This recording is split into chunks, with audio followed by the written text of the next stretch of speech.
Hi, I'm Danelle and welcome to the week where we give you the freshest and most unfiltered information. So let's get on today's video, okay? So in South Africa, there is a huge unemployment crisis. In 2024, the unemployment rate rose up by 33% from the previous year. Imagine. This means that so many people are actually looking for a job. Well, I'm one of those people, but that's not the point right now. Employers actually tend to employ those foreigners that don't have documents. Well, they actually pay them less than actual South Africans, which is a bit of a business idea that might work for some people, but for some other people that have amadlosi that are always dancing in the dust might not work for you. Getting these undocumented foreigners can actually help you with money because you pay them less. But the problem is when you get caught. You can pay them less and actually treat them in a nasty kind of way, and they have no one to report to because when they go to the police, they get deported. Do they want to get deported? No, they don't want. So they can take any kind of offer as long as they're getting paid and they're getting money to send home, buy groceries and pay rent. One construction company actually attempted to do that. I wouldn't really call it attempted because this company actually ran for years and years till one day when the immigration and the South African police actually showed up and arrested everyone, including the owner of the company. Imagine getting arrested because you were employing undocumented foreigners. Legal foreigners working at Limbro Park Construction were actually arrested, and so was their employer. The employer was actually arrested as well for giving undocumented foreigners jobs. This is the video of what actually happened at the Limbro Park Construction Company. Go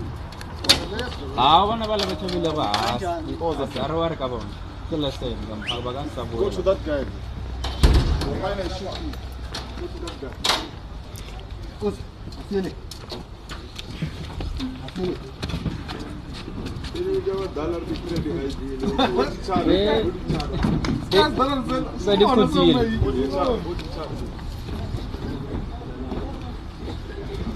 That was a very good move by the police right there. That was amazing job. The police and the immigration officers are actually working very hard. This means that less and less people are going to get employed. I'm talking about less foreigners are actually going to get employed. But this week, the statistics of how many foreigners are actually employed in the government was released. So this is actually different from the first one. These are well-documented foreigners that are employed in the government sector. The news media reported that Minister of Public Service and Administration Mzamo Buthelezi, while responding to a question in Parliament, revealed that 6,220 foreign nationals were employed by the SA government. 6,000. Shocking. That is a very huge number. That is a very big number. So there's 6,000. Okay, interesting. This became a topic on social media. Angry, mad, and so many emotions were being thrown all over the social media. But the question is, how come so many people are employed by the government?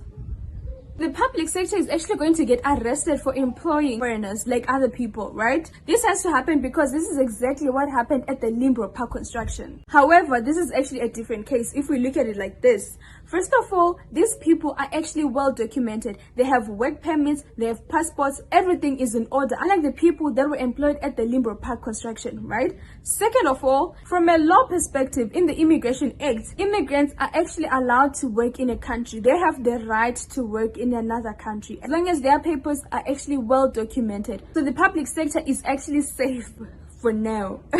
Let's look at the numbers. The public sector actually employs 1.2 million people. 6,000 are actually foreigners. But let's be honest, 6,000 with 1.2 billion, that's really not a big number. But who am I to say that? No one really cares about that at this point. People are just feeling the 6,000 foreigners that are employed. Gauteng Social and Economic Policy Director Nico Mabuda actually responded to this. This is what he said. The foreigners employed in government positions either hold dual citizenship or have scarce skills that are in need in South Africa. If I was him, I would have just kept quiet because no one really wants to hear this. He said that these are critical skills that are needed by the country. These people are in engineering, medicine, and other complicated fields. Interpreters who speak French, German, and many other African languages. He also explained that there are people that actually own dual citizenship, South Africa and for the other country. They are counted as foreigners as the law of the land has people to be loyal to the Republic. So this is the issue that is actually being discussed on social media. The police is doing a very great job in ensuring that employers get the right people that have documents rather. In Gauteng, the MEC for Communication Safety actually issued a warning to landlords that if they find out that there is a tenant that has no right papers, the landlord is actually going to get arrested with the immigrant. How scary is that? A moment owning a house and having tenants is now a problem that you might actually get arrested. Drama is going on and on and on, and more complicated the more you think about it. It's even being politicized for votes. Well, this is it for today's video. Wait patiently for the next one. Bye.